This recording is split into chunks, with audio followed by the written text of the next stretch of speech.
Yay! There we go. And it's recording straight away. And that's the idea. That's how it works. Technology. Right. So technology. You like a bit of that.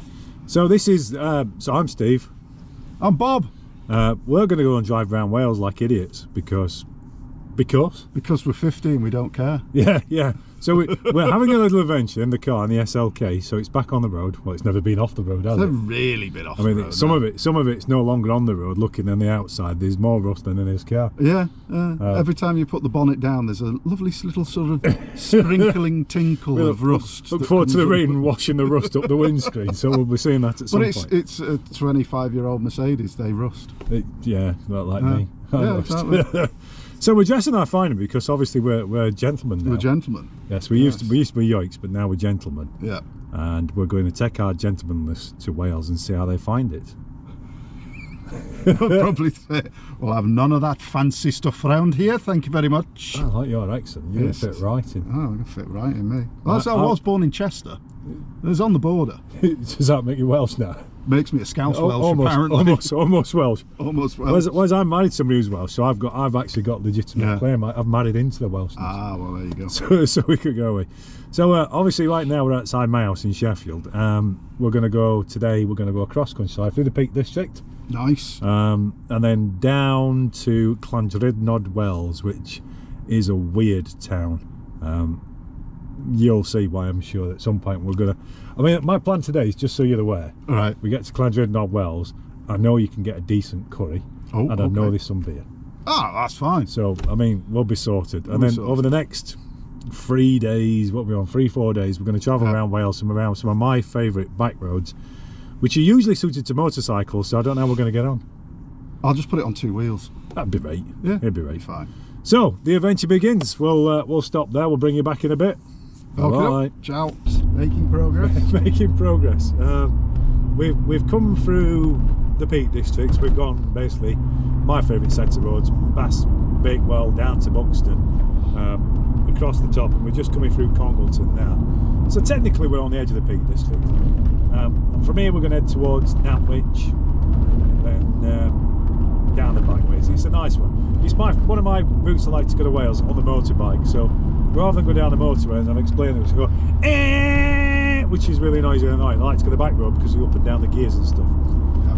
But it feels like this is an opportunity to kind of just, because I know Wales. I like to think I know Wales a bit. 944. But 4 before. No, 944. Oh, 944. Porsche 944. It looked like a. You don't want a Porsche. No, I've had a Porsche. I know. It cost a lot of money. It cost a lot of money. It was shit. No, well, it looked good. To be honest, I loved it. But the issue I had with it was I spent a bit of money getting it working. Is that the end of the story? I had a Porsche, spent a bit of money. Yeah. And basically took it to a place of all places, in Batley, in West Yorkshire, that had a Porsche specialist. So basically this guy who used to work at Porsche and all the rest of it. Oh, okay. Worked out of what could be best described as 2 sheds pushed together. Oh, he's like one of these expert mechanics, and he's like, but it's a small operation. Yeah, very small operation. And he had the car for a good, I think it was about 2 weeks. Which way now? We're going to go left on the A53. Sandbach. And he said, right, okay, it's ready, it's drivable now. The MOT that you had on it, I reckon, was a dodgy one. Oh, God. Because technically it shouldn't have passed. And bear this in mind, the MOT was at the beginning of August, and I bought it mid-August and had taken it to the guy. All right, so it had an MOT on it when you bought it, but a very recent MOT. Very recent MOT. Yeah. And it was before the time when you could actually look things up online and stuff like that. It's like, so yeah, I've done that, Maurice. Yeah. Like, should I buy this car? Oh my God, no, walk away. Walk away. And he basically said, right, it now technically passes its MOT. He says, I've made it roadworthy. Made it roadworthy. however, and it's the Oh, words no. however that filled me with dread. And he went through all the other bits that needed doing as well, and I said, that's the same price again, isn't it, really? He's like, yeah. Oh boy. Which I kind of thought, well, you know, If you were going to keep it, then all right. but the bit that persuaded me otherwise not to keep it was Ren was probably about 8 months old. She always wanted the Ferrari. She always wanted a Ferrari. They always wanted a Ferrari. Okay. Excuse me. And oh, it's insects. We're going down this road, and they were in their baby seat, Yeah. and I was going along. I was like, oh, this is fun. I looked across, and they looked at me as if to say, I don't think I should be here. No, I don't want to be in this car. All right, in like a what? Father, Yeah. father, this is dangerous. Yeah. Bear in mind, And you're like, they were "Oh." only 18 months at the time. Yeah, fair. But it was the look, and I was like, I can't, I don't. So in the end, I swapped it for a Saab 9000. And like, sort of, I mean, and 500 quid. I guess 500 quid. 500 quid and a Saab 9000. It's taken Saab off your hands. 9000 was 2.3 turbo, lovely leather interior all round. Swedish cars, of course, have a reputation for being kind of safe and reliable. And it was safe, reliable, it was quick. The only thing that, you know, I'm quite a rapid driver when I put my mind to No, I've it, never noticed. right? When you'd go round a roundabout, the door panel or the door window surround would kind of pop out a bit, and you could see What, the car would flex? the car would flex that much as I was going. Now, granted, I was probably going around the corner a little bit too You were driving enthusiastically. so hard, you were bending bending your the car. car, yes. So, Oh my god. so I swapped that for a Ford Puma, Oh, you see, well, the little sporty one. the little sporty ones. Oh, yeah, Mark at work used to have one of those. I always used to like it. It was brilliant. I love that car. Basically, I said to my wife Jo, said, that is your car now. Yeah. We What, had the Saab? No, not Or the the Saab, Puma? the Puma. Yeah. We had a Seat Altea, which was like the family car for the babbies and stuff like that. And that was perfectly fine, very respectable car.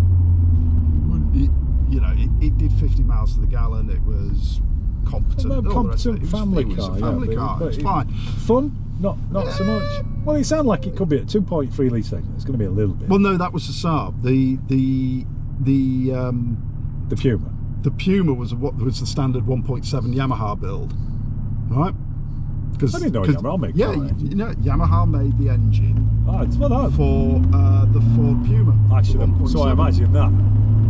Because, Yamaha, as a motorcyclist, make nice things, good engines. Yes, and it was. So I had it for about 6 months, and I thought, right, it needs a good service. It needs checking out, that kind of thing. Took it to a place in Wakefield called Puma Speed. I love how you just find these little weird backstreet garages. Mind you, I had that smart car which blew up, and I found that place down in Birmingham, and Exactly. just like an old underneath railway arches kind of thing. So I know what you're saying. So- he was a genius, that guy. So it was a place called Puma Speed, run by a guy called Tony. You know you're on a good thing, but there's a chap called Tony who's going to fix it. And I said, right, I'm booking it in for a service and a cam belt change and stuff like that. And he's like, right, okay, yep, not a problem. He phones us up about sort of like an hour later, and he says, now then, Rob, you could do with some new brakes. They're a bit pitted and stuff like that. I was like, oh, right. Oh, and your exhaust pipe's blowing. I was like, oh, right, didn't know that. Right, fine. And one of your bushes is a bit worn. I was like, oh, for fuck's sake. Well, yeah, but equally, right, this is a specialist. I don't mind if they ring me up and they're not that they're sniffing for work, but like they've looked at your car and said, while it's in, I just want you to know there's like these things probably need sorting out. And you know, I took my car to like because I've got a mini specialist, and he's never looked for work, and he always makes it optional, but he says like, while it's in, do you want me to do blah blah blah? And I'm like, no, I'll just get it sorted. I totally respect that. I like that peace of mind, you know. Now, Puma Speed, guy called Tony, I basically said, right, okay, so let's start with the exhaust pipe. He says, yeah, we can get that done. And he goes, however, no. It's like a Porsche all over again. Yeah, that's what I was basically thinking. He says, however, we're kind of we don't really do the standard stuff. I was like, oh jeez. Oh no, hang on. This right again. This is you. Surely you're like, woohoo! Oh, here's an opportunity. Right. So the devil side was going, listen to the sage advice. Meaty pipes. The angel side was going, this is not your car, it's Joanne's car, remember? Yeah, but you get to drive it though. I get to drive it, yeah. Anyway, and I said, look, all right, fine. It's not a bean can, is it? It's not noisy. It's not like the thing that's in this. He's like, oh no. In case you can't hear this, he has had the exhaust on this, and it's not obnoxiously loud, but it is kind of loud. It has a bit of feedback. He says, oh no, it's tasteful. It gives it a nice little burble at rest. It's not often you, the mechanic, use the word, but it's quite tasteful. I said, all right, okay then. I said, fine. Now, you said about the brakes. He says, yeah. So let me guess, you don't do standard brakes. He was like, not no, well. No, says, we specialise in racing the bastards. Yeah. Says, however, including the name Puma Speed. Yeah. What we do is we upgrade the brakes. I was like, oh my! I was just seeing pound sign like this. He says, no. He says, basically, we take the brakes from a Ford Escort, which are bigger, slightly bigger, yeah, I can see. And the calipers and stuff like that. Stick those on instead. I said, what's the price of that? Well, Escort calipers. He says, it's next to nothing. It's about another 50 quid. I was like, well, I'll just do it. all right, fine. Just do it. I said, and let me guess, poly bushes? He's like, oh yeah, I don't put the shitty stuff on. It's only poly bushes.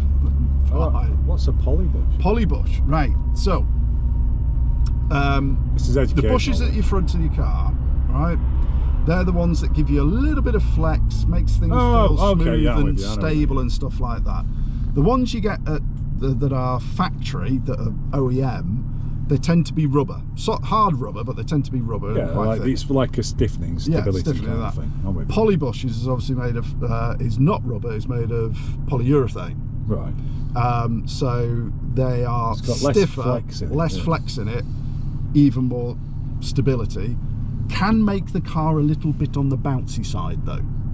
Oh, because we've been stiffer. I expect it to dampen more. No. It's because it gives you a more firmer ride. Right. So British roads and stuff like that, which are absolutely fucking crap, you bounce it up. But bear in mind, this was before, the roads completely disintegrated. So this was about what, 2005. When the roads weren't as shonk as they are now. And everywhere wasn't a speed bump, so it wasn't. It was acceptable. So got it back, and it was like a completely different car. It sounded good. Sounded nice. Stuck to the road. We are going left to this one. I mean, the Puma sticks to the road at the best of time, even as like standard. But this really was like a go-kart. You could just throw it into any corner. It didn't make any difference. The brakes, because they were slightly bigger, gave you that confidence a lot more kind of feel. Like braking. And the beauty was, Joe didn't notice. So basically, you souped this thing up. Didn't tune the engine or anything like that. We're going left. Yeah, left here, sorry. Yeah, but okay, so you not tune the engine, but the exhaust have changed, which will make a difference. Yeah. The brakes have changed, gives you the confidence. Yeah. So it's transformative, but in a way that isn't obvious. Hooligan. It's not like isn't hooligan. Yeah. So yeah, we had that for a couple of years, and it was just a nice car. What I really liked about it, and this is the geek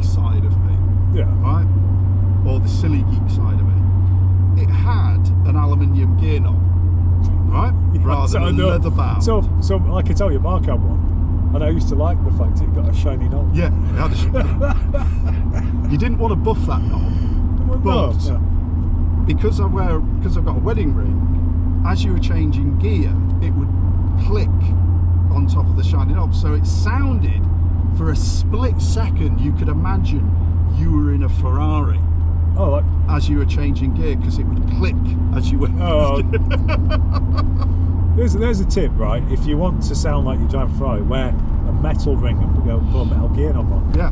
It's much cheaper than actually buying a Ferrari. Top tip, kids.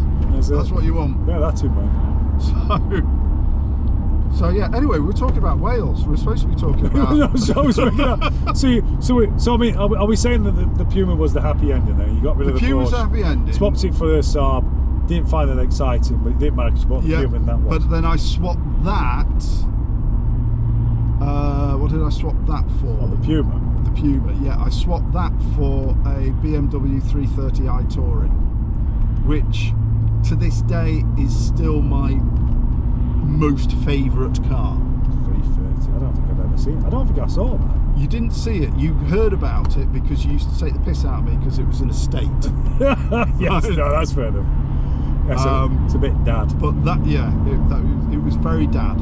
But it was the SE model. It wasn't the M Sport model. So it just looked like a normal estate, like a sleeper. It was a sleeper car. I mean, if you looked at the front, it had what Alan used to call chicken wire at the front, because it had like a grated front. Oh, just well, below the bit. Yeah, just below. That's where the air goes in. Right, which way? We're going straight. Straight on. Yeah, not that way. Not that way. Yeah, that'll go to Wheatlock and Heath. Wheellock. Wheellock. I'm sure there was a place down there. Oh, this is a farm shop. Used to be here. If you come here at summer, they always have like at Wheellock as we're coming out past, I suppose, Nambridge. They have a model in that field made out of hay. And it's been different things over the year, but my favourite one I ever saw come down here, and it was like a 100-foot tall Dalek made out of hay. 100 foot. Literally, and it had like a rotating head on it, with all the lights on and everything. Right. I actually talked as well, so she went past it like exterminate, exterminate. Shit. So you wheel up good ice cream as well. No, but yeah. So the 330i Touring SE had leather, Napa leather interior, hardened Candon surround Do you like sound leather seats? It's on your heat seats, but I love it. It didn't have heated seats. They were leather, but not I'm heated. okay with that. I don't like. We've got heated seats in Panda, but every time she turns them on, I feel like I've wet myself. I'm not keen on that. And it was a manual as well, not an automatic. And it went like. It was just the clappers. It was. I remember we went down to Cornwall in it once, camping. Had all the kids. It was totally. It's good job it's in a stick. Put all the camping gear. Yeah, in the camping gear. We had a roof rack, whole lot. Coming back, we did it in a day. Whereas the going down there, we broke it up. And we got out of Birmingham, and I was just absolutely shagged. Because the problem is about going to Cornwall, apart from it not being a nice place anyway. Hang on. There's controversy time. Cornwall's not nice. No, I don't like it. You don't like it? Why don't you My like brother loves it. My brother and sister-in-law love it's the beautiful. place. It's like a really nice place. People are laid But it's back. a rip-off. It's a rip-off. It's a rip-off. My late father Cornwall. once said the thing about Cornwall is like the sharks aren't the only things in the sea, right? and it is. It's either because they think they're so remote, they feel as though they need to charge £1 million for everything. Well, maybe it's like a supply and demand thing. They are quite remote and getting stuff down. No, it's because they got a load of Southerners from London going on holiday there, and you all know how much pint of beer is right, in yeah, the south. fair enough. I understand. So they put the prices up. So you're very much on the Cornwall should be for the Cornish bandwagon. Oh yeah, absolutely. Kick them out. Kick the others out. We were driving back, and I got to about Birmingham, and I was just like, I'm knackered. Because the other thing about Cornwall is you get to Devon, you think, hey, we're nearly there. No, you've still got another 3-4 hours worth of driving. Where the hell's this going? So we go round to our left because it always jumps M6 near us. South. It's not the first turn off, it's the second turn off. Because what's fascinating about this place is we're coming past Crewe basically. It doesn't tell you how to get to Nantwich, even though the sign's up until now being Nantwich. And now only when you get here does it tell you Nantwich. So if you get to the roundabout, you have a clue, turn left, follow signs for Newcastle and the motorway. Fair enough. Do that. So well, back to Cornwall then. Back to Cornwall. Got out of Birmingham. So we pulled out. We pulled it into the service. I said to Joe, I said, look, Fair enough. I'm done. Could you do the last of the drive and all the rest of it? Joe's like, yeah, fine. Is this coming back from Cornwall? This is coming back from Okay, Cornwall. I'm going to say, because otherwise, that's not that far from your house in Ossett. That's No. Oh, not enough. Can you just drive the last little bit? The last 300 miles. So I was sat in the passenger side. We're in the Beamer. Yeah. And Joe had driven it a couple of times, but never really sort of paid him much attention. And I'm sort of, that sort of like, you're relaxed, you got your eyes closed, but there's something going on in your head going, that's not right, that doesn't sound right, that doesn't sound right. Was it like an engine-y? Not sounding that was right. like, no, it was engine-y / wind noise. Oh, okay, so that is Looked across. fairly high revs, lots of wind. Yeah, looked across. I said, Joe, you're doing 100. What's going on? Oh, am I? Oh, It's just nice. it is quite quick, isn't Nice it? and easy. And now I understand why BMW drivers are always up your backside, because the brakes are really good too. It's like, yeah. That way? Yes, Or- Jake. Is it straight or down that one? No, it's over there. Down there, right? Well, that is technically straight. I don't know where that goes. No, well, Right, it's we're all going about perspective. Well, yeah, second exit. Should have gone with it. So anyway, that was. So I thought it was going to be one of these like howevers, like there was all the wind noise and engine noise, and then you realised that the roof had come off. No, all of that stayed in place. It was great. The fact that my wife is actually a speed demon when she wants to be. Well, it's also like inadvertent speed demon. She didn't know she was doing it. You get to anyone turn right. Well, there was another case, so we did have another. Before we go on to turning right. Yeah. Chester. Oh, your old stomping grounds, because we're cut across, so we kind of cut across from Sheffield towards like top of Wales, and then we're going to go down. Right. We're not going to go to Chester. So Unless you want to go to Chester, we could go to Chester.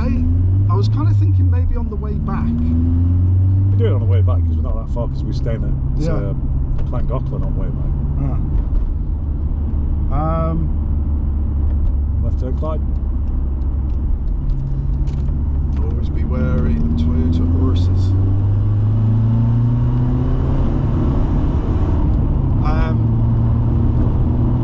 So yeah, we used to also have a Seat Leon Cupra. I thought that's what Joe had. That was again another Joe car. Have you not still got? No, we got rid of it about 10 years ago. Oh. It's got Seat Ibiza. Oh, see, I'm mixing them up. Yeah, They're both Seats. Yeah, both Seats, but Seat Ibiza FR, which is the 1.4 TSI engine with a DSG gearbox. I love that you know all the details in terms of like specifications, and if I ask Joe what she knew about that car, It's blue. It's blue.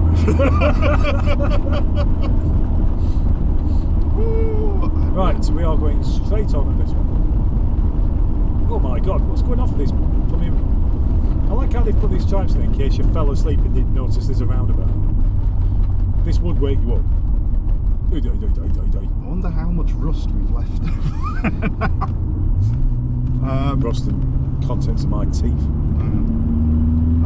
Now, Joe used to do outreach university training for teachers who were doing like a special degree in autism, because Joe's an autistic specialist. Yeah. And she was meeting one of her cohorts that were in Hull. And you know, the 62 is basically a straight line. It is from just down, yeah, because you're like one junction up on motorway.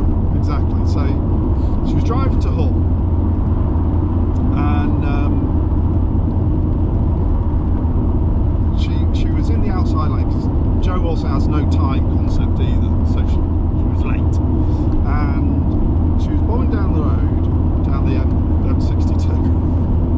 Again, not really, Not no paying that she's attention. late, but not necessarily paying attention. This car that's in front of her sort of like turns in, lets her go past, but then comes up alongside her. Right? Joe's like, oh fucking hell, what's going on now? It's dodgy guys, blah blah blah. She starts speeding up. They start speeding up. She's like, for fuck's sake, she speeds up. She didn't tell me what speed she got to, but eventually she looked across. The car is basically full of policemen. No, I kind of knew this were coming. It's not unmarked. It's not an unmarked one. I think they were just going to a policeman's ball or something like that. And all the policemen in the car like, slow down. Well, you'd imagine that. Yeah. I believe we're going straight on this. Straight on to Whitchurch. So yeah. But for all I say about Jo speeding, she is now clear of all the speeding points. So, which is good. Which means if she gets caught again now, she can go on the speed awareness course, Oh, okay. which is fine. Anyway, right, so Wales. I was going to say, because originally this wasn't the conversation about cars, which it Yeah. changed into, but more about Wales. I'm like, what do you know about Wales then? What do I know about Wales? Well, as we pointed out before, I'm actually from Chester. So So- you know you can shoot a Welshman with a bow and arrow? It has to be Legally. a crossbow. It has to be a crossbow. I'm sure I've heard this fact before. It is past the hour of midnight, So if they're invading after midnight, and they are within the walls of Chester. they've got to be inside. I mean, these criteria don't sound like, It's one of those they've really thought about Like it. on the haven't left, they? They've kind of gone, oh well, it can't just be Left. that's left. Oh, Yeah, right, okay. yeah. So yeah, apparently I can do that. I don't think it would stand up well in court. Have you? So what you're saying is you've never actually done this? No. Do you know anybody who's done No. this? Yeah. No. it's- I might actually look it up. I think it's one of these things. I think this might be an urban myth. Well, we'll look it up later. Yeah.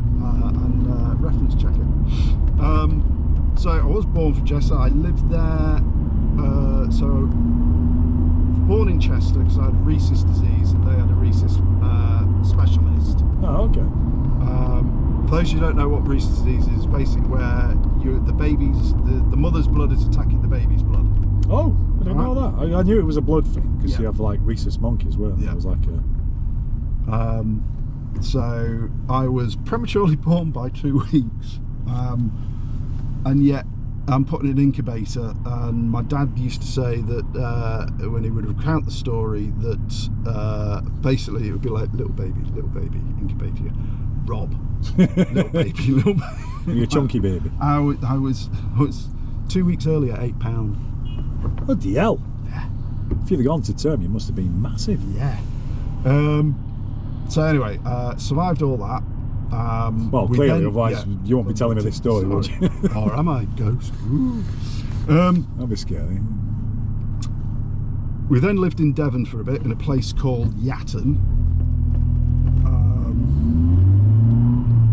And then we moved to Chester when I was about 3 years old. And I went to school there up until about the age of 17, 18. So did you know any Welsh kids at school? Because you're fairly close to the border. No. You were like, No. do I? No. However, my uncle David, he is actually Welsh. He is from Wales. Surely it'd be your Uncle Di then. No, definitely Uncle David. Definitely David. Oh. Definitely Uncle David. And he named all of the kids they had there, 4 children, all had Welsh names. Oh, okay. Gethin, Caris, Gwyn Hugh, and Roslin. Oh, okay. Right? Now, it was only Roslin that was actually born in Wales. The other 3 were all born in the northwest. Because they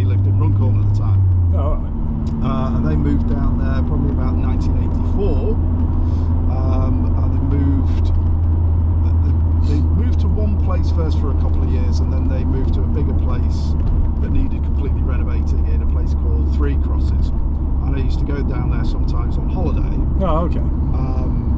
The funniest Welsh moment I had there was, of course, all my cousins, all Welsh names. Outside, you want to tell me? Turn right, okay. Of Welsh names, and we were at the Swansea Marina, Oh, okay. and David's going, Uncle David's going like, Rosling, Gwyn, Caris, get in the car. There was these two old Welsh dears, basically said to each other in Welsh, very close to David, how dare that Englishman call his children Welsh, to which David then replied, We're going left towards Whitchurch on the secret bunker. Okay. Oh, it's not that secret then. I've been to the secret nuclear bunker. It's actually worth a visit. There's one in Scotland, which always makes me chuckle. Also Fife. not secret. This is this way to the secret bunker. It's like, it's not that secret then, is it? So he responded back to the Welsh ladies with very much in Welsh, saying, I don't fucking care what I call my children, you Welsh old biddies, or words to that effect, but in perfect Welsh, to which it was very much clutch beads and, ooh, listen to him, that kind of thing. So that I found very entertaining to myself. I've always found, right, you can tell from people's mannerisms and the way they talk if they're talking about it. Yeah. So if they look conspiratorial and they're talking and kind of whispering to each other, you're clearly the topic of conversation. Yeah. So you can tell even if you don't know what they're saying. I know a little bit of Welsh, but not enough to be dangerous. Yeah. Mostly street signs. It's like Candlage Rave and that kind of stuff. So, but because I was brought up in Chester, we also used to be able to get S4C. Oh! Did you watch Pub Look Up? No. I did watch Super Ted though in Welsh, which I used to find, because it was something like Teddy Bear. Teddy Bear. Because obviously the Welsh didn't have a name for a Welsh name for Teddy Bear. Yeah, well, again, it's like every language. Words get absorbed. Yeah. So, slight Welsh connection.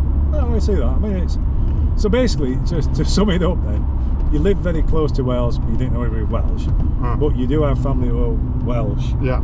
He's Uncle David, but not Uncle Di. Because I mean, I'm only laughing because obviously my Welsh, and I go down to see father-in-law, and he's not Welsh. He's from Carlisle.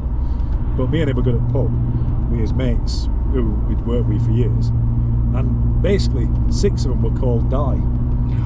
So they couldn't just say, Di, do you fancy a pint? So every one of them had whatever the job was. There's Di the bus, he drives a bus. Di Pies, he delivers pies. Yeah, Di Hill, which was actually his name, that's his surname. For some reason he didn't live on the hill for that. But they were all Dies, and it was like fascinating. Like for me, it's like, Di Pies, Di Bricks, Di this, and I'm like going, oh my god, I suppose that's a good way. Like at work now, if somebody shouts Steve, there's like 5 Steves on the same team, so like we all pop up. So maybe I should be Steve Boss and Steve Code, Steve Bossman, Steve Animation. But fascinating. But again, so you basically it's a family thing. So they spend time, let's say, Three Crosses, Swansea. Yeah. So that's like bottom of Wales. So it's like, I like to call it Welsh Wales, which drives Sonia crazy. But it's like you hear a lot more Welsh spoken. No, I see it the other way round. Because I see the North Wales as being more of the Welsh Wales. You see that now this is why I think, in the same way that you've got like Yorkshire and Lancashire, right? And the Yorkshireman now wearing his Lancashire shoes is like, I look at Lancashire and like you go, there's only a couple of good things come out of Lancashire: black pudding and an empty bus. I think there's like a North-South Wales kind of like, not competition, not an animosity, but like the people in the South Wales think that's the best bit of Wales, and there's people in North Wales think that's the best bit of Wales. Yeah. And there's a difference in language and dialogue. Like the North Wales tend to talk slightly different to the South Wales, and actually some of the words are different as well. Yeah. So it's interesting that you think North of Wales is Welsh Wales, and I think South of Wales is Welsh Wales. Yeah. Well, the reason why I think that. We're both English, so what do we know? Yeah, It's best stay out of this it. is very true. This is very true. The reason why I think that is basically because a lot of there was a small terrorist group. They weren't as big as like the IRA or something like that. Oh, like Welsh nationalists. you're Welsh talking about. nationalists, that's Yeah. right. They used to burn holiday homes, Yeah, but that's fair enough. right? But mainly in the north of Wales. That's where they did it. Is it? Yeah. Oh, I thought that was. I don't think that was isolated to North Was it not? Wales. Oh, okay. No. All right. Well, fair dues. What else? I remember it actually. Well, one of the things. I don't know why, but at the time when I first started going out with Sonia, I was a bit worried about it. I was going to go down there and I'll get punched for like stealing a Welsh girl. I don't know why I was worried about it. Like, on the young. scheme of it, like when you think about it, it was like it's like being scared of being eaten by a beetle. It's never going to happen. But at the time, like, it was immense. But I suppose because I met Sonia in North Wales because I met her at Prestatyn when I worked at Pontins. There you go. So maybe it was like a North Welsh thing I picked up, or maybe like There it was. a bit Welsh.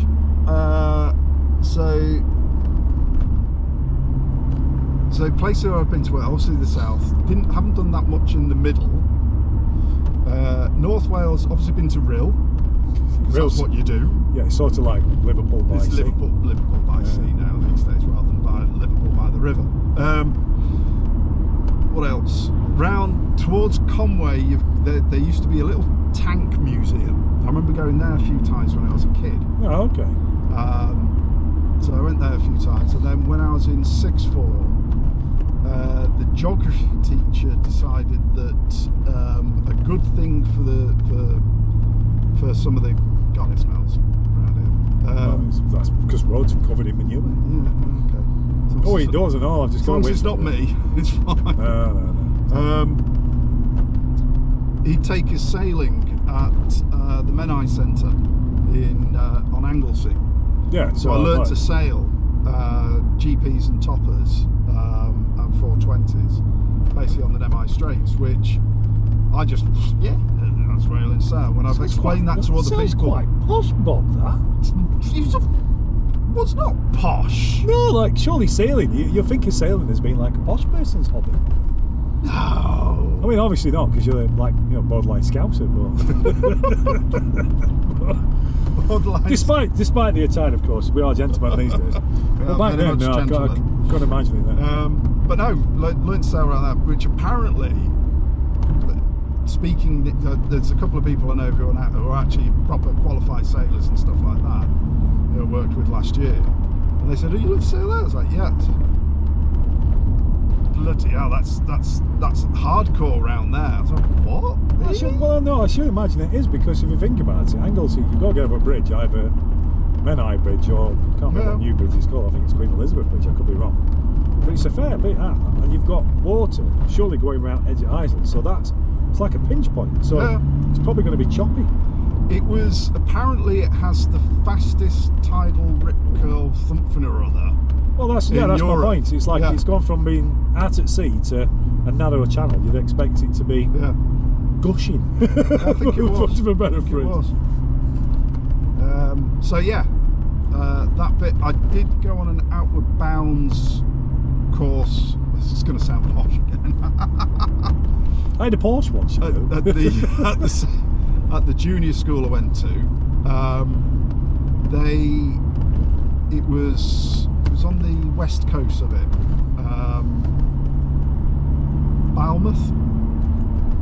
Barmouth, I reckon. Yeah, it was there, and we did canoeing, rock climbing, abseiling, big walk around Snowdonia, around there. Oh, it's beautiful then. Yeah, and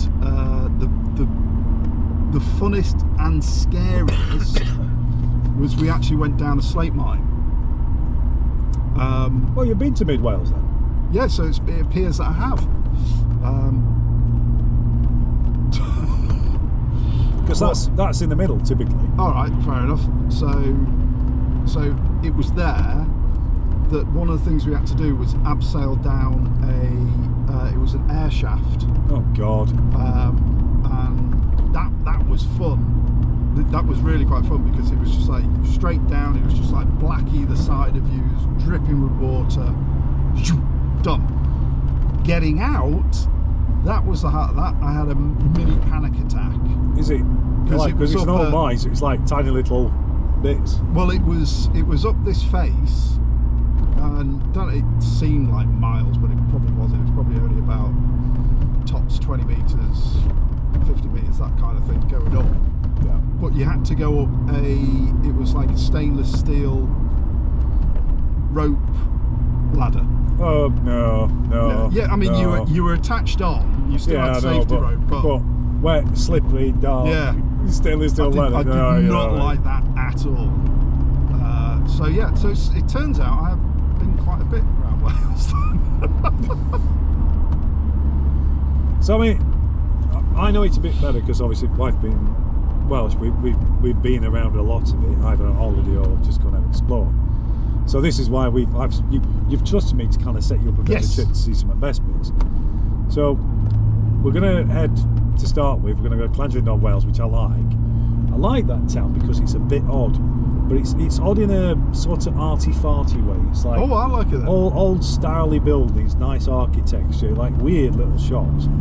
I once went for a coffee in this place, and this guy got talking to me, and he looked at me and he says to me, "I just want to check, you're not an Arab, are you?" Which I thought was a bit weird. I don't think I look Arabic, but I don't know. Maybe it is. You got a bit of a suave look about it. No, I'm from Yorkshire, mate. And he's like, "Oh, that's where famous building thing. I can't Balfour and Beach. I'm going to go with." And then he said to me, he's like, "I hope you know they're involved, obviously, in espionage and overseas." And he started telling me a whole bunch of MI5 stuff, which at the time I was just trying to have a coffee and a chocolate eclair, and I was a bit but it's that kind of place. It's a place where you can go and sit in a coffee shop and you get told about the world of espionage, or how to grow stuff in your garden. I just like it because it's kind of friendly and quirky. Okay. So we're staying there tonight. Also a decent place to have a curry house, but mostly the reason I want to stay there is we're going to use that as a jumping off point to go down to the south, because you want to go to Bali, don't you? Do I? I thought you said you wanted to go to Bali. Well, if not, we'll go Gower Peninsula. Gower, yeah. Gower, I'm not asked about Barry. My wife won't take me to Barry. I know it's a bit like Gavin and Stacey. If you want to go to Barry, we'll go to Barry. No, I want my wife to take me there because she hates it. Well, not hates it, but obviously dislikes enough that she don't want to take me. But I think it's like, for me, it's sort of like Blackpool. It's arcades and sausages and chips and stuff, and I like that. I'm okay with that, but she's not a fan. So okay, we'll do Llandrindod, Wales, and then we'll head down. So we'll go down one way, enjoy mountainous stuff, go over the tops, probably top of Black Mountains, go down to Gower, go out to I used to go to like a motorbike festival down there called the Draig Vefu, which is Welsh Dragon Rally, I think it is, something like that. Right. But there's a really nice scenery down there, so that's good. Okay. But on the way down, we go past Penderyn, which is obviously a distillery where they make whiskey. I see you were like, "Oh, Penderyn, I've heard of it." Yeah, whiskey. So we'll go to distillery. Right. Distillery is interesting because the distillery. Is it actually going to be open on a Sunday though? I'd have thought so. It's the usual. I mean, bear in mind the last time we drove this together in Scotland, every distillery we went Scotland, to we're all shut. But I think it was like bank holiday-esque, weren't it? True. I've been to Penderyn there's one at the top of Llandudno, and I'm sure I went like Christmas week or something, so I think we're wide open then. Right. And we're open like till 10 o'clock at night, so I think we'll be alright. So we'll do that. Distillery, Gower Peninsula, go down the bottom, it's really lovely. And then we'll come back up and a couple of roads I want to do. I want to take you up past the Climbriana, which is it's a reservoir basically. It used to be like a valley, but they flooded it. But it's got this really narrow, twisty turny little road which goes around it. It's absolutely stunning. Just beautiful countryside. We don't want to crash there because you get no mobile signal. So just warning you there. And that road which goes around Climbriana brings you up to the top, and it joins onto a road called the Devil's Staircase, which again is just a stunning road, runs down the side of a valley.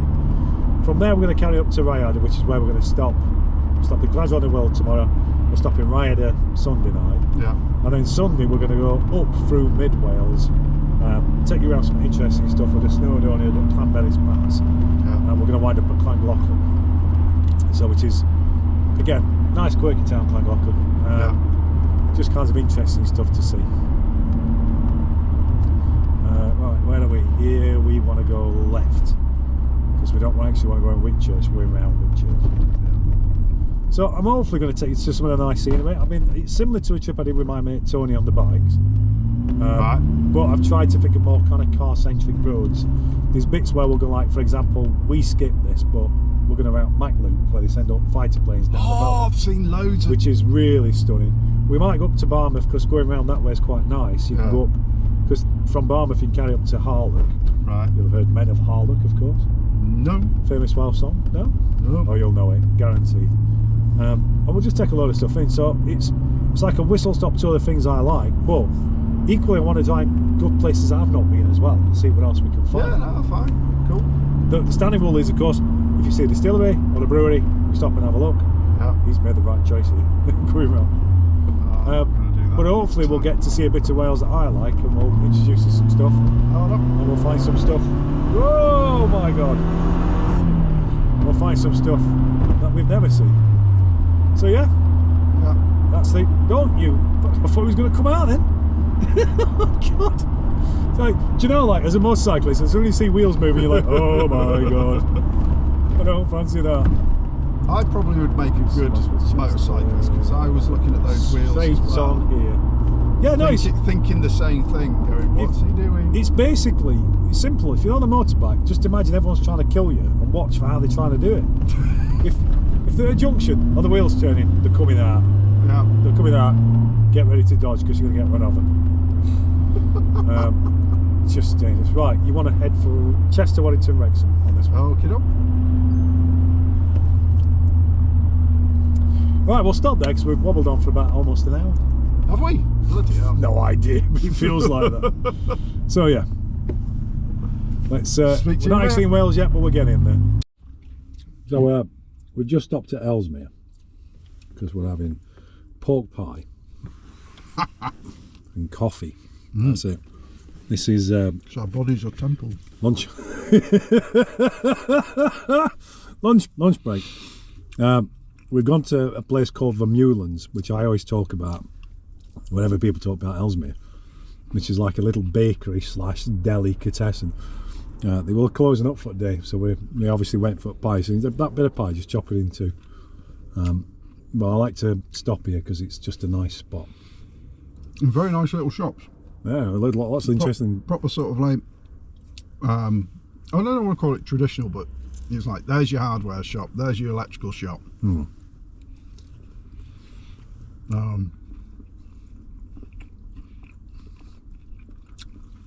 if you're that way inclined, lots of takeaways there as well. Oh yeah, I mean, you're sorted, aren't you? I mean, like, good delicatessen, good butcher, probably a good greengrocer. And if the sun's gone down, you've had 8 pints. Kebab shop, Chinese takeaway. Yeah. If you go past Ellesmere, stop at Vermeulen's. Look at that. Look at the cheese on that. Shropshire Blue, I'm going to say that is. But, definitely got a few calories going off there. Keep us going till we get into. Well, it is cold outside, so it is. Yeah, it's. Do you know? We're looking out when sun's out. We're driving down. It's quite nice, but it must be what, 10 degrees? If that. If that. It's not. We're just broken over double digits. This is slowly. So yeah, pork pie, coffee, choice of champions. All right. Gentleman's relish. Oh dear.